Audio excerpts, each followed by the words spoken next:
Bismillahirrahmanirrahim. Assalamualaikum warahmatullahi wabarakatuh.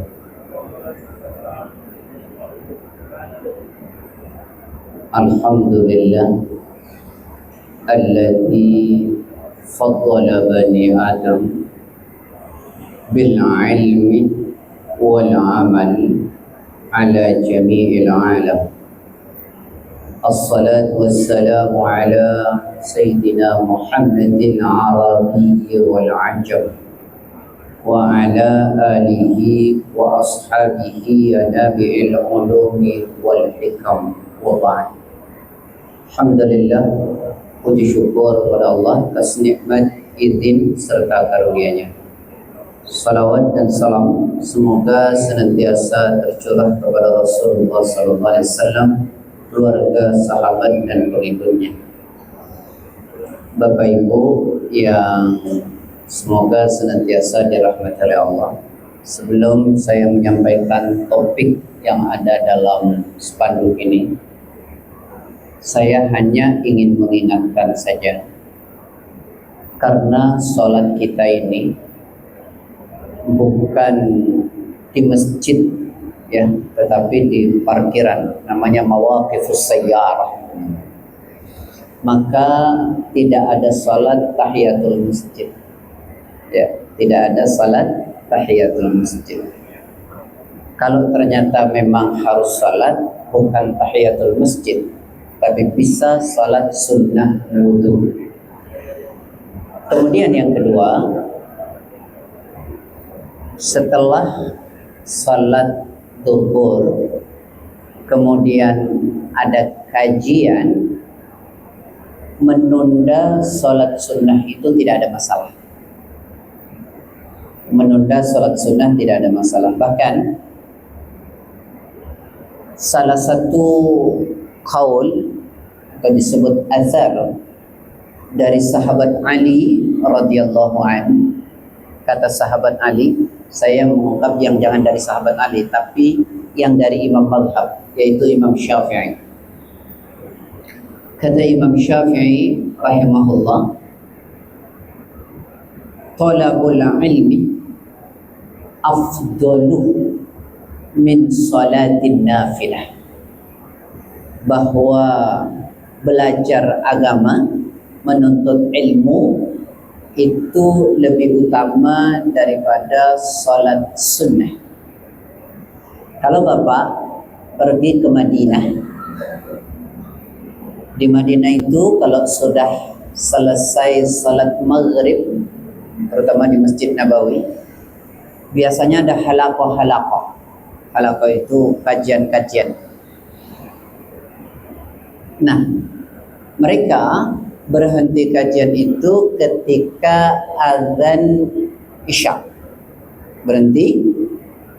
Kemudian setelah azan diteruskan. Nanti baru berhenti betul ketika iqamah. Nah, ini kadang-kadang bagi yang tidak paham, suka rame, itu sudah azan, bukannya berhenti salat sunnah, tapi masih diteruskan kajiannya, baru berhenti nanti iqamah. Karena banyak sekali memang hujjah-hujjah yang mengatakan bahwa menuntut ilmu itu afdalu min salatin nafilah, daripada salat sunnah. Bahkan sahabat Mu'adz bin Jabal mengatakan, majlisu fikhin khairun min ibadati sittina sanatah. Bahwa majlis ilmu itu lebih utama daripada ibadah selama 60 tahun. Nah, ini alasan-alasan kenapa kemudian diperbolehkan. Memang jumhur ulama yang kemudian bisa dikalahkan itu ketika sunnahnya masuk pada sunnah ghairu muakkadiyah. Tapi pada sunnah yang muakkadiyah ulama khilaf. Ya. Jadi karena salat sunnah yang rawatib itu ada dua macam. Ada yang muakkadah, ada yang ghairu muakkadah. Yang muakkadah saja ada perbedaan. Hadis berjalur dari Ibnu Umar dan berjalur dari Ummu Salamah dan Hafsah. Ada yang mengatakan ya ghairu muakkadah itu 10, ada yang mengatakan 12 dengan mereferensi kepada hadis yang berbeda. Yang 10 itu qabliyah subuh 2 rakaat, qabliyah duhur 2 rakaat, ya. Kemudian ba'diyah duhur 2 rakaat, ba'diyah maghrib 2 rakaat, dan ba'diyah isya 2 rakaat, 10.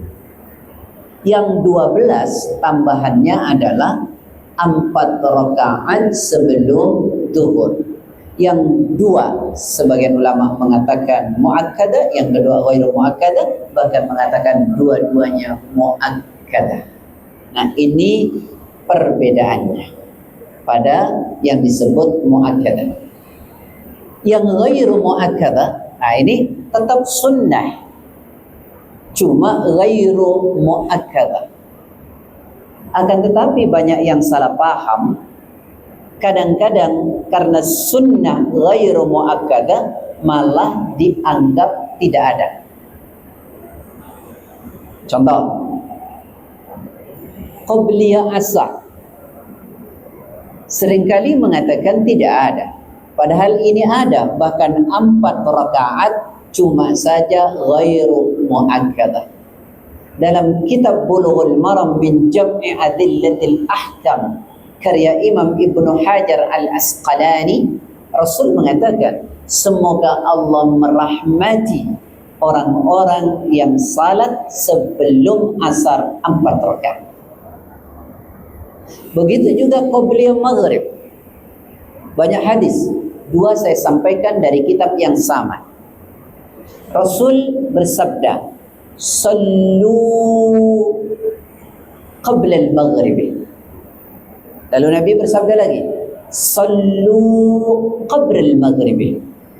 Wa fi tsalitsa liman syaa'a. Jadi kata Nabi, salatlah kalian 2 rakaat sebelum maghrib. Ini perintah. Ini namanya fi'il amr yang bersambung dengan jamak mudzakkar salim bi khadfin nun.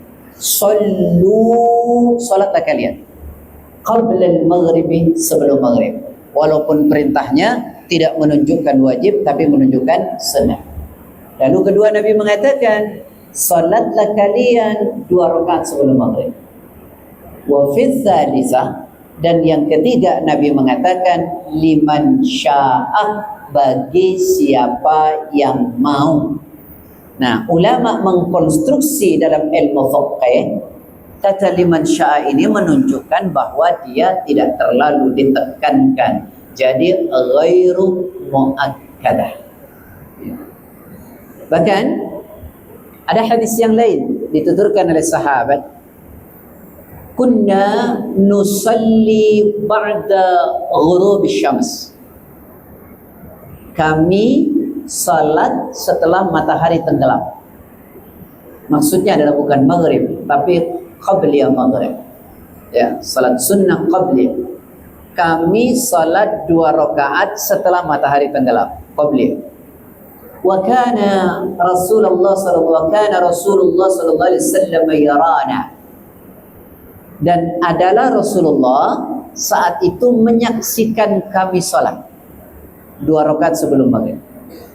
Walam yanhana walam ya'murna. Rasulullah tak larang kami, Rasulullah pun tak perintahkan kami. Nah, seandainya itu tidak boleh, maka pasti Nabi melarangnya.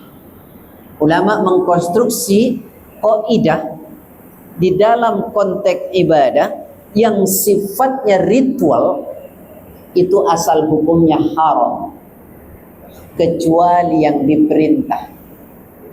Kalau sosial asal hukumnya boleh selama tidak ada larangan. Saya ulangi, Kalau ibadah asal hukumnya haram kecuali yang diperintah. Artinya adalah ruang kreasi dan ruang inovasi dalam konteks ibadah ritual ditutup rapat-rapat. Kita tidak boleh kreatif, tidak boleh inovatif. Karena itu setiap ibadah yang mau kita lakukan, baik itu wajib maupun sunnah, yang pertama adalah mabda', yang kedua manhaj, yang ketiga ghayah. Apa itu mabda'? Setiap ibadah yang hendak kita lakukan mesti jelas dalilnya. Dalam konteks ritual ya, ada dalilnya atau tidak. Karena kalau tidak berdalil, itu namanya kreatif dan inovatif. Coba lihat hadis berjalur dari Aisyah. Imam Nawawi asal Damaskus menulis dan dalam kitabnya kecil hadis arba'in nomor kelima. Man ahdatha fi amrina hadha laisa alaihi amruna fahurat. Siapa mengada-ngada dalam urusan agama yang itu tidak datang dari agama, maka ditolak. Jadi dalam konteks ritual harus jelas dalil. Sekarang dalilnya sudah jelas. Bagaimana teknisnya? Namanya kaifiyah. Ada dalil, tapi cara melakukannya tidak meniru yang dicontohkan oleh Rasulullah, maka juga tidak benar. Karena itu contohnya misalnya salat. Ada nggak perintah salat dalam Quran? Ada, banyak sekali ya. Alladzina yuqimuna as-salata wa mimma razaqnahum yunfiqun, dan seterusnya. Salat ada perintahnya dalam Quran, tapi cara salatnya tidak boleh ngarang sendiri. Karena itu Nabi bersabda, "Sallu kama ra'aitumuni usalli." Bagaimana artinya? Ini banyak salah terjemah nih. Salatlah engkau sebagaimana aku salat. Keliru. Karena di sana ada kata ra'a yara. Jadi salatlah kalian sebagaimana kalian lihat aku salat. Berarti yang ditiru dari Nabi itu dohirnya. Artinya bagaimana gerakan Nabi, bagaimana bacaan Nabi. Kalau soal hati nggak nyampe gitu. Ya, salatlah engkau kalian sebagaimana kalian lihat aku salat. Maka salatnya contoh Rasulullah, gerakannya contoh, bacaannya contoh. Ulama mengkonstruksi dalam ilmu fikih, maka inilah rukun gerakan, ini rukun bacaan, ini sunnah dalam gerakan, ini sunnah dalam bacaan. Itu konstruksi ulama dalam ilmu fikih berdasarkan dalil-dalil yang telah disampaikan oleh Rasulullah, dilihat oleh para sahabat. Jadi salatnya tiru Rasul. Nah sekarang nih Pak, saya dapat pertanyaan belum lama. Nih sebentar ya Pak ya, karena ini yang saya bilang penting. Pertanyaannya begini, Ustadz, ini tidur semua ya, Masya Allah. Nah memang tempatnya juga terbuka. Saya juga tidak terbiasa di tempat terbuka. Makanya bukan tipikal penceramah saya. Saya ini yang ngajar bisa juga. Ya. Ada orang tanya begini, Ustaz, ada orang sholat tarawih atau qiyam Ramadan 23 rakaat 7 menit kelar. 7 menit. Yang ditanyakan ke saya, Ustadz sah atau tidak? Sah atau tidak? Coba kita urut. Ada ayat di dalam Al-Quran pada surat Al-Ma'un. Allah Ta'ala berfirman, Fawailun lil musallin. Celaka bagi siapa? Orang yang sholat, bukan yang tidak sholat. Yang tidak sholat karuan. Celaka bagi orang yang sholat. Yang sholatnya gimana? Alladzina hum fawailul lil musallin alladzina hum an salatihim sahun. Salatnya sahun. Sahun itu apa artinya? Lalai. Kita ini mengerti lalai itu soal waktu. Ulama tafsir mengatakan kata sahun yang di Indonesia dimaknai lalai itu ada 3 macam. Yang pertama, lalai dari tujuan salatnya. Salat itu mestinya dilakukan karena apa? Karena apa? Karena Allah ya, inna salati wa nusuki wa mahyaya wa mamati lillahi rabbil alamin. Atau dalam Quran surat yang lain Al-Fat 28, tarahum ruk'an sujada yabtaghuna fadlan minallahi wa ridwana. Dalam dalil umum kitab Riyadhus Shalihin hadis pertama dari sahabat Umar bin Khattab, innamal a'malu binniyat. Ya. Jadi salat itu semata-mata mengharap karunia Allah, keridhaan Allah. Itu clear sudah. Satu, tidak boleh ada cabang. Satu saja, dah lurus. Nah, ketika orang lalai dari tujuan salat tadi tidak karena Allah, maka orang itu celaka walaupun dia salat. Sekarang saya tanya, orang munafik salat nggak? Orang munafik salat atau tidak? Kesalahan orang munafik di mana? Padahal sholatnya berjemaah dengan Rasul, takbirnya bareng, salamnya bareng, di tempat yang sama dengan para sahabat, dan imamnya sama-sama Rasul. Kelirunya di mana? Orientasi. Quran surat An-Nisa ayat 142. Wa idza qamu ila salati qamu kusala yura'unan nasa wala yadhkurunallaha illa qalila. Jadi orang munafik itu kalau berdiri salat, satu salatnya malas, yang kedua salah orientasi, dia riya, ingin dilihat orang, ingin dipuji orang, celaka. Karena apa? Salah orientasi, salah niat. Abu Bakar sholatnya di Masjid Nabawi, berimam dengan Rasul. Abdullah bin Ubay bin Salul, yang dikenal Abdullah bin Sabah dan konconya, sholat juga di Masjid Nabawi. Imamnya juga Rasul. Tapi hasilnya bagaikan langit dan bumi. Satu dijamin surga, yang satu dijamin bukan neraka, keraknya neraka. Al-Baqarah An-Nisa 145. Innal munafiqina fid darkil asfali minan nar. Sungguh orang munafik akan berada di kerak neraka. Kenapa? Ada di orientasi. Niat. Nah, yang kedua yang dimaksud dengan celaka orang yang sholat, yang sholatnya lalai. Lalai itu kata ulama tafsir, yang kedua lalai dari syarat dan rukunnya. Syarat sholatnya tidak terpenuhi, rukun sholatnya tidak terpenuhi. Coba syarat. Apa syarat itu, Pak? Bedanya dengan rukun. Ini sholat nggak bisa, ngajar nggak bisa komunikasi, suaranya lepas ya. Syarat itu sesuatu yang harus dipenuhi sebelum melakukan sholat. Rukun sesuatu yang harus dipenuhi ketika melakukan salat. Saya kasih contoh, salah satu syarat. Menutup aurat itu syarat sah salat atau tidak? Iya. Ada nggak orang yang salat pakai celananya blue jean? Tidak salah.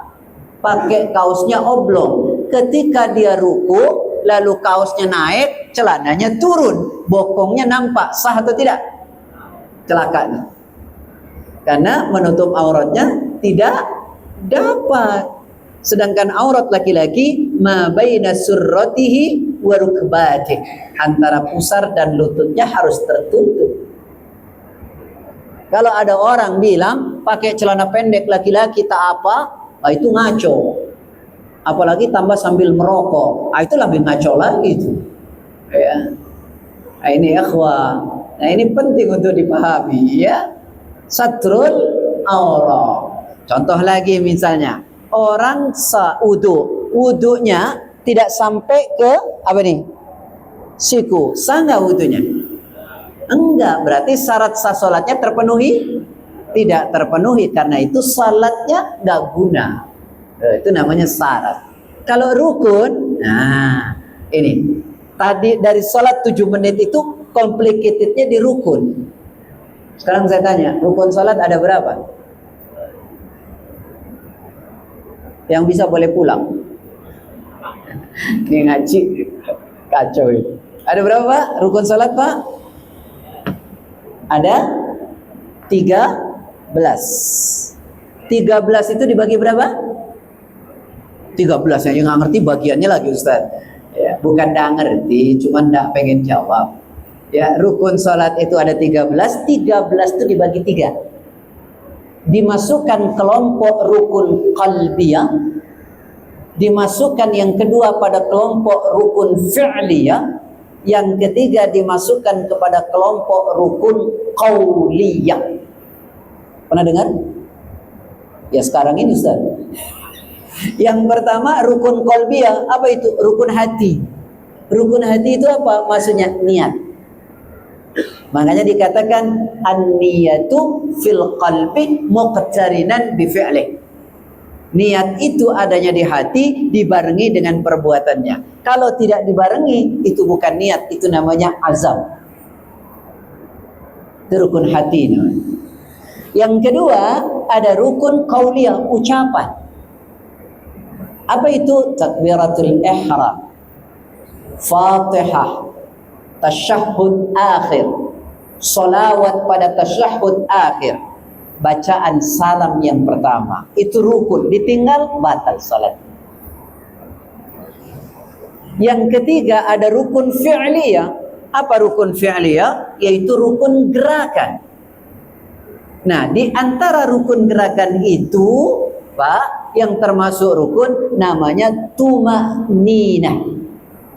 Apa namanya? Arti tuma'ninah itu tenang secara bahasa. Dalam pengertian bab salat, tuma'ninah itu berhenti sejenak antara satu gerakan dengan gerakan yang lain. Saya ulangi, berhenti sejenak antara satu gerakan dengan gerakan yang lain, yang ditandai dengan takbir intiqal. Berhentinya kata ulama sekiranya, bukan membaca, sekiranya membaca subhanallah. Contoh,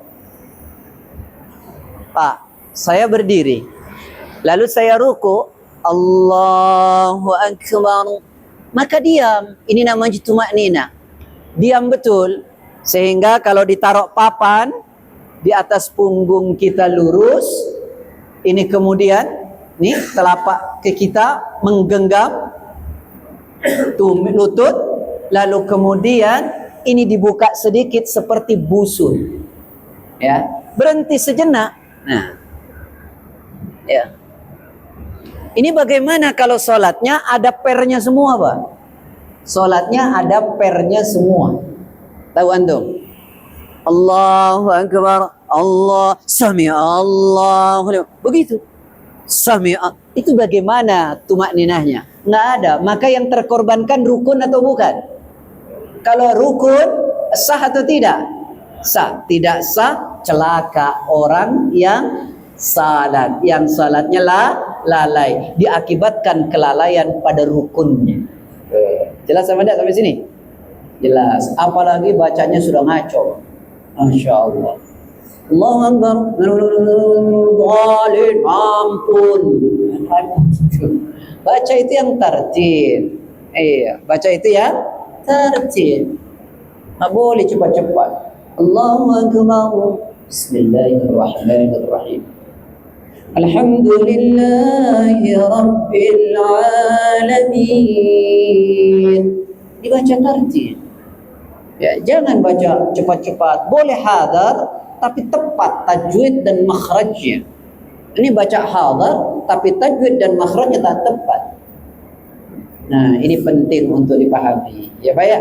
Baik. Jadi gimana? Salat 23 rakaat 7 menit kelar. Wong salat kok carinya yang cepat?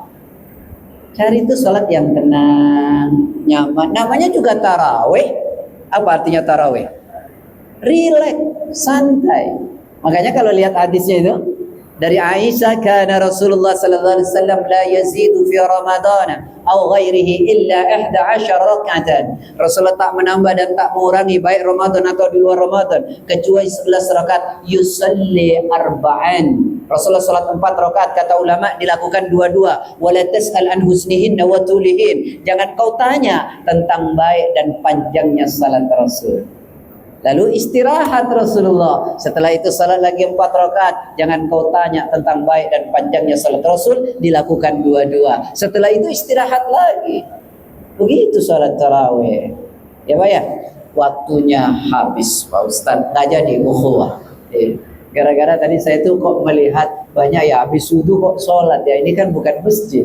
Ini mawaqifus sayyarah. Ini mawaqif. Mawaqif itu parking area. Iya, jadi tidak ada salat. Salatnya di dalam kalau mau salat. Sama tuh Idul Fitri, orang salatnya di lapangan. Itu namanya tahiyatul lapangan itu. Tahiyatul maidan namanya. Enggak ada tahiyat lapangan ya. Baik. Saya kira itu sajalah. Ya, saya nggak bisa ngajar begini Pak. Dalam baru bisa. Ya, Assalamualaikum warahmatullahi wabarakatuh. Subhanallah wa bihamdika asyhadu an la ilaha illa anta astaghfiruka wa atubu ilaik.